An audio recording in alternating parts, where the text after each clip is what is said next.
Welcome back to Redefining Hustle. This month, we've been talking about identity and being convicted of the Lord's truth about who we are as leaders and business owners. Today, we're going to talk about culture because so often the women that I serve are in the midst of scaling or expanding in their company leadership, and maintaining culture is so important for them as they scale, as they bring on new team members. And I am really honored to have a guest with us today, Stephanie Smith. Stephanie is the CEO of Inspiration Travel. If you haven't heard of Inspiration Travel, it is the premier Christian international travel company, and they create custom designed Christian travel events. They've been doing this for over 4 decades. They are the trusted pioneer in this space, and it's been family owned and operated. And Stephanie is the second generation CEO after her dad, Steve. Stephanie, welcome to the show. Thank you. I'm very happy to be here. So I'm also honored to call Stephanie a coaching client and love walking alongside her, seeing what the Lord is doing with inspiration. And Stephanie, I think you're an expert in this. So let me start by tell us a little bit in your words about inspiration, travel, and how your mission and vision and values are activated in the marketplace. Yeah, thank you. Inspiration Travel is, like you said, we're a faith-based travel experience company, and we partner with Christian speakers, organizations, musicians, all of those people to take what they do every day, teaching, leading worship, all of those things, building their communities, but we do that in a travel format. So it really extends the community around those people and in a more intimate, really fun focused environment, of course. But the heart of what we all do at Inspiration is really about creating meaningful moments of impact. And we just every day, that's what we do. I tell people all the time, inspiration wouldn't exist if we weren't making an impact for the kingdom. That's the whole reason why we exist. And I would shut the doors tomorrow if that ended. And that's our heart. Every person who lives at our company, honestly. I'm very dedicated employees. So yeah, but we distilled that actually into 5 words a long time ago. We actually redid it about 2 years ago just to make sure we were still in the right brand space, especially during the transition between my dad and me. And we are really a logistics firm that happens to work in the area of travel. And so one of those words that's really important to us is that we're very meticulous in what we do. And so that and being dedicated to the cause and the reason, those are really high impact things for us in the company. But we also want our employees to be generous, intentional, and like you said, we're the number one in this space, this very narrow space of the world that we're in. And so first in class is another word that we use a lot to make sure that we're doing the absolute best that we can in this kingdom work that we're doing. I love that. I love it. And 4 decades, just spanning that time and creating a space with a culture that focuses on these words, the 5 words that you talked about. So, what does company culture mean to you specifically as a Christian CEO? Because we say all the time on the show, the Lord made us ambitious. He didn't make us to do business as usual. So, I believe that culture probably looks a little different for a Christian CEO. Yeah, for sure. The word that just always has come to me since I've taken on this leadership role is stewardship. Mm, And there's so many things that you can steward as a CEO. Obviously, the finances is a big deal. Your culture is a big deal for sure. Also, you're stewarding how you're doing business, why you're doing business. There's so many things you could do. Using my specific giftings that the Lord has given me, I believe in stewarding the people of our company. And so my focus really is in developing our employees. I'm encouraging them, I'm equipping them, I'm helping them grow. In fact, I've actually wondered with the Lord, is this really why you've given me this company? It's actually to make an impact on the employees, and all the other outcomes yeah. are things that happen because the employees are here. But what's the purpose of my company? Maybe the purpose is actually the impact I'm making to our employees. So I have that in my mind every single day. And so I have to serve first. I serve my employees first and foremost. So I come to work every single day ready to serve in whatever they need. I have a completely open door policy. It means that there are many days I get nothing done, but that's okay because that just means that particular day I was there for whatever anybody else needed of me. Amen. In fact, this morning I had an employee walk in and she goes, it's only 10 a.m. on a Monday and I already need de-stressing. Do you have that mist in your desk? And I have this de-stressing mist. She misted her face and walked out the door. It's having those moments that help create that culture. And I also just speak into it all the time. I'm very direct, frank, forthcoming. And so if I'm struggling with something or if I'm questioning the Lord about something, I don't even mind saying it out loud, like just being real and authentic with them. Yeah. And so then they all know, oh, it's okay not to be perfect. It's okay not to come to work with questions or have questions in my own life. And I'm very fortunate, though, I will say right up front, I'm very fortunate to have a leadership team around me that has other giftings other than mine. And so they can focus on the finances at a hard level or the operations at a high level, business development at a high level. Those are things I can do. They're not things I enjoy doing very much, and they're better at it than I am. And so having them around me, and we can talk about this later if you want, but having those people around me and getting those right people allows me then to focus on the employees. Because I could see how a lot of other CEOs would be like, I don't have time to focus on my employees. But for our company, we're a service company. If we aren't doing customer service or client service as well, we will be destroyed. And so that's why I come at it from the very beginning of then I serve my employees who serve my clients and customers. One of the things that you said that I just want to draw out is you've surrounded yourself, and I think you all as a company have done this so well, just from the outside looking and the time we've worked together, with people who have different skills and talents than you do. And sometimes we, as the CEO of a small or large business, think, well, we have to do it all.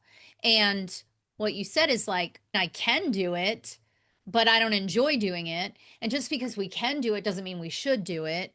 And in a culture where you're really there to steward those employees, and we're going to talk about what the company culture is and how that's reflected in the work you all do, that if your focus were on, I have to do all the things, you couldn't possibly serve in the way that the Lord has positioned you to serve.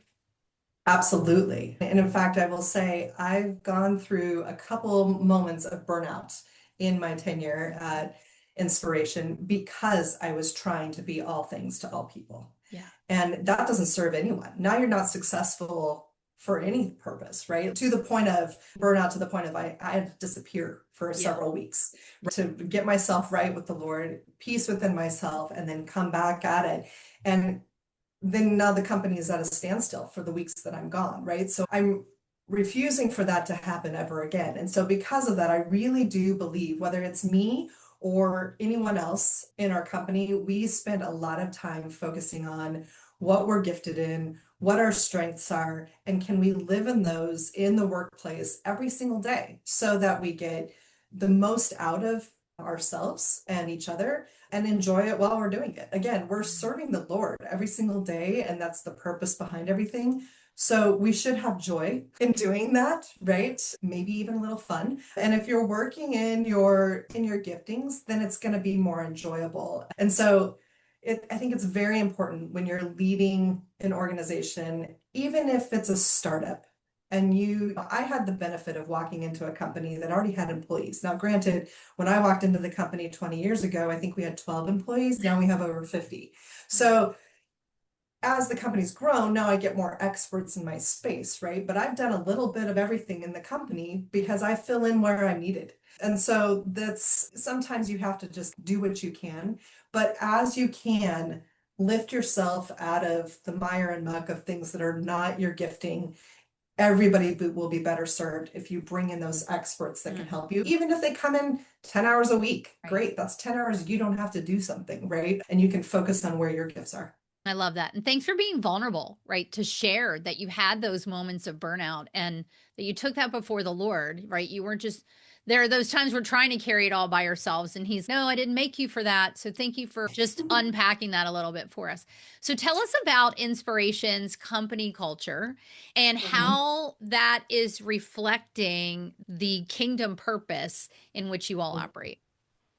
Yeah, it's something we keep in our focus all the time and in our employees' focus all the time. I'm telling you, we work in very finite detail, logistical management of time, space, things, right? Think of the most crazy conference you've ever been to in a hotel. This is what we do, but while you're traveling the world, right? There's so many details that go along with it. And we hire the most detailed people who love checking off those boxes and love making sure the minute by minute's accurate and let spreadsheets galore, like financial, it doesn't matter. We have so many spreadsheets in our company, it's crazy. And you can get lost in that moment of that's the important part, right? The important part is checking the boxes or making sure the spreadsheet is accurate. Those things are important, but that's not the goal, right? And so we spend a lot of time with our employees helping them realize the end goal is the kingdom service, is the kingdom work. Right. And so we have people, it shows up differently across our company. Like I said, we have team members who spend all day negotiating contracts, putting financials in spreadsheets, figuring out our retail pricing. It's all they're doing is running numbers and financials in their head all day.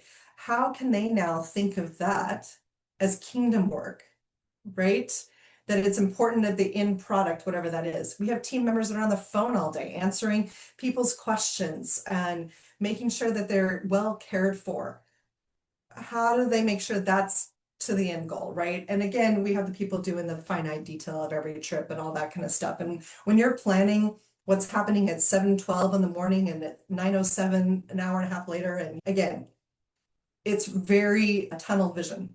So we spend time in our company telling them what the end product is. A lot of our employees don't get to travel on our events. And so what we do is we come back from our events with video and photos and the stories that we've heard from the people who have traveled with the company, with the organizations that we work with. And we share with them, here's the amazingness that just happened on this event. And it's because you had these spreadsheets done accurately that people felt comfortable. It's because you were on the phone with them and answered every question and made them feel confident we were going to be at the airport to meet them, that they were able to relax and receive from the Lord what the Lord had to say. It was because you had every detail finite figured out that there was no worry and they can enjoy time with their family and friends. That's the end goal. And so if we keep that in their mind all the time of the details matter so that the traveler doesn't have to worry about this and they can really hear from the Lord and spend good time with their family. I love that you bring that back for them because, like you said, they're not all traveling with you, but you're giving Mhm. them the tangible picture and not just the picture, but the stories Yeah. of what happened and how these guests encounter the Lord and tying it Mhm. back to, like, you may think all you're looking at are spreadsheet cells, or you may think all you're doing is answering a phone, but because you do that, this is what happens. Yeah, I love that. Yeah. And Oh, employees were nothing. it's And absolutely. Yeah. I tell them that. I tell them that all the time. It's my goal to make sure that you're successful so the company is successful, right? Yeah. So, And I think the way you explained earlier, Stephanie, like your open door policy and your willingness to be imperfect and show them that's okay. Yes, we expect excellence and, right? That what you're saying to them when you're saying, like, without you, this doesn't happen, without you are the cornerstone, as you're saying that to your employees, it's not lip service like may happen at other, I would say, especially non Christian, that may happen at other companies. They trust you yeah. and you've embodied that culture of trust among Yeah. them. And it's critical. Like it truly is critical. And especially as my father and I have changed leaderships over the last several years, that was the thing I had to focus on is like my father and I have completely different leadership styles. And I had to invoke trust that my leadership style was going to work. Yeah. They trusted me to handle the employees with care and that I'd be kind to them and that I would help them. But they didn't know that I could actually lead a company. And so those are the things but you're right, trust is like the factor. And that's why I'm like, just be authentic. When today's hard, when you have to cry, especially as a female leader, like when I don't cry when I'm sad, I can cry when I'm angry. Yeah. Yeah. So I cry. So, okay, Stephanie's crying again. Okay, who cares? It's So reality. good. Yeah. And so and when there are things that you need to sharpen iron with a coworker, don't do it behind closed doors, do it out in public. They need to Yeah. know that it's okay that you're having this debate because the end goal is always the same. Yeah. And then you have respect for each other. Absolutely. That is so good. So you all have grown. Obviously, it's been 40 years. You talked about when you came into the company 20 years ago. So how have you sustained this culture as the business has grown or the team has grown? Yeah, it's been hard. I'll tell you a quick story. Yeah. So my father is of the boomer generation, which means he was the dictator, and he would say it. By the way, everything I say here, he could sit right here and listen to me, just so you know. He was the dictator. Nobody did anything until he said, go get it done, right? And his way was the way we did everything and all of that. He was willing to change his thinking when I came in. I didn't think I was going to stay here in the company, but I was willing to make a difference, and now I'm here. But I came in and we had a few leaders in the company of those 12 employees. And I was like, you know what we should do? We should have a team meeting of just the leaders and make sure we're all on the same page. And how do we want to move the company forward and start thinking about it? And I actually took them outside to a picnic table because otherwise they wouldn't have focused. And this is 20 years ago. And I was like, all right, guys, what do you want to do? And it was crickets. They didn't know how to think. They didn't know because they had been under this different leadership style. So it took a long time. And so it's not fast. That's all I will say. Developing a culture is not fast. It's in the little things. It's in the movement of every single day, showing up, making sure your values are clearly communicated. So for me, it really comes down to three things: clarity, consistency, and accountability. And a lot of people feel like, especially if it's your company is you, it's your personality. Yes. So new employees come into the company and you think they can just absorb the culture, or it's just clearly identifiable when they walk in the door, and it's not. Yeah. Like even in a company like ours where people walk in the door and they go, oh, there's something different here. Clearly this is a good environment, but that's all they can say. It's a good environment. They don't have those 5 words in front of them. They don't know what we're looking for every single day. And so nobody just picks up culture. You actually have to define it. Yeah. And you need to define it both in the words you say, but more importantly in the behaviors and actions. So I have to model it. So if I want my employees to be servant leaders, I first have to be a servant leader. If I want my employees to be excellent, I have to be excellent. If I want them to be meticulous, I have to be meticulous, right? And so we work with that with our employees and our leadership team to make sure they're also up at that level too, to model it every single time. But you also have to be consistent. Again, consistent in your words, consistent in your action, but you need consistency in your communication. Mm-hmm. So again, for those of us who have been here for ages, it can seem like redundancy that in every company meeting, we bring this up. But it's because every company meeting, I have someone who's forgotten one of the 5 words. I have new employees that have been there. I have people who have been struggling through life and they're just not in that space. And I have to bring them back into what we're here for, why it's here, what are you going to work on, right? And so you have to clearly communicate it, but over and over. And then accountability. And this can be the hardest one because sustaining culture means you have to be able to address things that are difficult.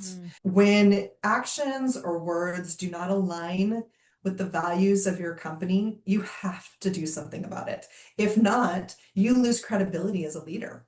And so you need to step in and tell whoever is dealing with something that's not aligned with your values, you just have to step in and say, look, hey, I'm just going to nudge you over here real quick, because just remember, this is not who we are. This is who we are. And actually I have an example for that. Last week, this happened. I've been getting a couple emails. This is an employee that's been with us almost a year. And her, as she's growing in her confidence, her emails started saying to our clients, I'm going to have my team do blah, blah, blah. My team will get back to you. My team will do this, right? And I went to her boss and I was like, I need you to tell her she doesn't own people. This is not, it Mm. seems so simple, but she doesn't own people. So she doesn't have my team. She has the team or our team. And that slight Yes. shift, when her team sees the emails, it feels different from someone to saying they're my team versus our team. Yeah. That feels different. And then it also conveys something to our clients who she's talking to, that we're an inclusive company that all works together to make things happen. And it's one word, slight shift, but it's important to me that gets done. Yeah. And one of the things that I love about that and that accountability is, like you said, people don't just come in and accept and learn the culture. You're learning it as you go. And this is a prime example of, it may be one word, but it was an evolution to start using that word. And so then Yeah. when you see it, you've got to shift it, because then that's how they learn culture. Oh no, this is how we communicate to clients, and this is how we refer to our team. Because it may seem, but it's like a two-letter word. But no, it's like Right. you said, when her team reads that, it's a very different reaction from, oh, we're her team, to like, no, we're all a team. Right. And I don't want other teams to fall into the habit, because they're going to Right. read those emails and say, oh, I also have a team. So my team is now, and now it's like Yes. permeating the culture. Yeah. And now I have to have a full company meeting being like, you don't own people. Yeah. Yeah. But I also like what you said, Stephanie, that like it takes time. It doesn't happen overnight. That combination of the clarity and the consistency and the accountability, it's continually working on that, so that when a situation like you just shared comes up, you're able to turn it. And even while the details around your 5 words and what the company stands for and what we truly do for the kingdom is old hat to some, we all need that reminder. We all need that Yeah. reminder. And I think even in the fact that you bring it up each time, that ongoing reminder says, hold on, this is so important that we bring it up every time. Yeah. Yeah. And I think that, yeah, you're right. It shows the importance of it, because it isn't just language for us. It really Yes. does not. And so by really concentrating on it every single time, it helps a lot. It really helps a Yes. lot. And just think about it, like a lot of people in leadership, they're overwhelmed, they're trying to do too many things. And really, to take a few minutes to correct a word in an email like that just seems like it's a waste of time. But just think about how much time I saved, Absolutely. right? By Yes. addressing it in that moment, then I don't have to deal with it over and over again moving forward. I just did it one time and people will see the change, right? Absolutely. So yeah, and again, same thing. I don't mind having conversations out in the hallway because the whole company can hear me. Great. Now I Yeah. don't have to have an email sent or anything Right. like that. So yeah, Exactly. Yeah. yeah, So as we prepare to finish this up, I'd really love to make this practical. yeah. So, what are some ways, the stories you shared are so practical, but what are some ways that Christian business owners, Christian leaders can ensure that the culture is sustained as the business grows? Yeah. You gave me this question ahead of time, and so I put some thought into it because I feel like it's very important. I wish I had some of these things, I would Mm, say, from the very mhm. beginning. So I wanted to make sure and give some real good thought to this. So what I would say is, first and foremost, you must hire and promote well. Yeah. Your culture is carried through the people you have in your company.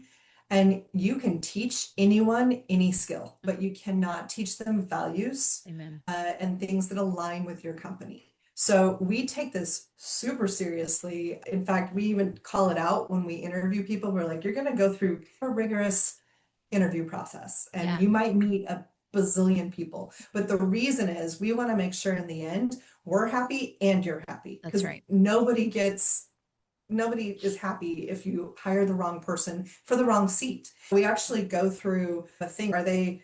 Do they align with our 5 words and our values? Are they the right person? That's the values. Are they in the right seats? That's their skill level, right? Yeah. And we go through that kind of during our hiring process, but also ongoing with all of our employees. Maybe we hired amazing people, but we have them sitting in the wrong seat. I have no problem moving their role. Yeah. None. Because if they're going to be more productive doing something else, great. Then Yeah. figure that out. Move it. We're constantly doing it. In fact, we're constantly moving desks, even if you don't change roles. We're just constantly like, is this the right team to be with people and all that? So Yeah. you have to make sure you're hiring the right people and then promoting. Don't promote because they've been there. Promote because they're the right person to lead and help you move the company forward. Second, like we talked about over and over, make your culture visible, right? Actively setting your culture every single day. Bring your values into company meetings, do through team discussions, throw it into emails when you're sending them. Just, they can't ignore it. They have to know what's going on in your culture. And if they're not aligned, then they know it. Yeah. They know that something is off, right? Then invest in your team. Like I said, the employees are everything. And so we are called as Christian leaders to develop people, to work alongside people. It's what Jesus did, right? There's no better way to do anything. So are your employees supported? Are they encouraged? Are they equipped, right? Are they aligned naturally with what you're doing? High five them when they do something well, right? Acknowledge those kinds of things, but you have to invest in them and make sure that they're moving forward. It is a lot cheaper to invest in a current employee and move them through the ranks as they are able and growing enough to do that than to let them go and hire someone else. Yes. It's way better, right? Yeah. It's better for you, the company, for them. It's a win all over the way. Fourth, we talked about this, don't avoid the hard conversations. That can be very difficult for some personalities. I actually have the benefit of it's not so hard for me, but if someone's consistently outside your values, they're not helping. Yeah. They're not helping the company, they're not helping you, they're not helping themselves. And so you just have to call it out. And I had to do that with an employee a year ago. Totally blindsided her. She had no idea. But I just said, look, it's a hard conversation we're about to have, but I need you to hear me. Here's what's going on. Here's how your coworkers are feeling about what's going on. And we need you to adjust these things. And she did. And for the last year, she's been a fantastic employee. And yeah, it's just amazing. So, and then finally, and probably most importantly, is that you have to be anchored in your relationship with the Lord. And my personal time reading the Bible, being in prayer, being abiding with Him every morning is critical to my success. Amen. People told me this my whole life, and I didn't do it. And when I knew I was taking on this leadership role, I knew I wouldn't and couldn't do it without my Lord. So I just dug in, and I'm telling you, it's critical. The days I don't do it, I know it. I can feel it, and the Lord covers it. But knowing I'm in abiding with Him and knowing exactly what I'm supposed to do every day, I don't wake up and go, here are the 12 things I'm supposed to do today, because I'm not that's not my personality. But I wake up going, Lord, I'm giving you my day. Yes. Tell me what I'm supposed to do and remove from me the things I'm not supposed to do. That's right. And then the burden's all on Him. Amen. And that's what He wants, right? Yeah. And so I go to the office and go, all right, I guess I'm going to do this. And now I'm going to do this. And now I'm going to do this. And at some point in the day, and it could be 2 o'clock in the afternoon or 8 o'clock at night, but at some time during that day, I go, okay, I've done everything the Lord asked me to do today. Let's go do tomorrow, right? Yes. But it's critical. If you don't have that stability and that abiding with the Lord, you will put all the pressure on yourself and not really enter into a partnership with Him like you were supposed to. Oh, that is, that just underpins all of it, right? Because the culture comes from Him and what He aligns us to do, and the people and all of the things, and to navigate success with Him. That is the point. And you have experienced what it's like to carry all the things, and and you've shared that. And so I love this. Stephanie, thank you so much for making time to pour into this audience, to talk about this important topic of culture, but not only that, to make it very practical in how you all do it. So tell everybody, I'm certainly going to tell them, of course, go to Inspiration Travel, but tell everybody where they can find Inspiration Travel and why they should travel with Inspiration. Okay, like you said, inspirationtravel.com, that's our website and where everything is run through. We're on Instagram, Facebook, LinkedIn, You can find us all there if you want to, but traveling with inspiration is life-changing. I don't just say that. Everything is life-changing these days, and in every commercial, something is changing your life. But it's reality in what we do, and we see it every time we travel with someone. And if you want to combine your vacation with time with the Lord and really enjoying seeing creation, but through a different lens, this is how you should travel. It's you just have a different perspective. You get all the fun things out of travel, but you also get time with the Lord and with your family to just reconnect and re-engage. And yeah, it really is an amazing thing. And so I look forward to seeing anybody who wants to travel with us. It'd be great. I love it. I know. I already said to my husband, we have to travel with inspiration. Stephanie, thank you. Thank you for the honor of having you as my guest. Thank you for the honor of getting to serve as your coach. It is such a joy to see how you lead and to walk alongside you in that. So, friends, go check out Inspiration Travel and let us know as you listen to this what spoke to you in this whole conversation about culture, because ultimately, this is how we want to be leading in His honor for His glory to serve His people and in the kingdom. Until next time, as always, I pray for and I encourage you to tune out the world, tune into God's truth, and turn up focus. And we'll see you on the next episode.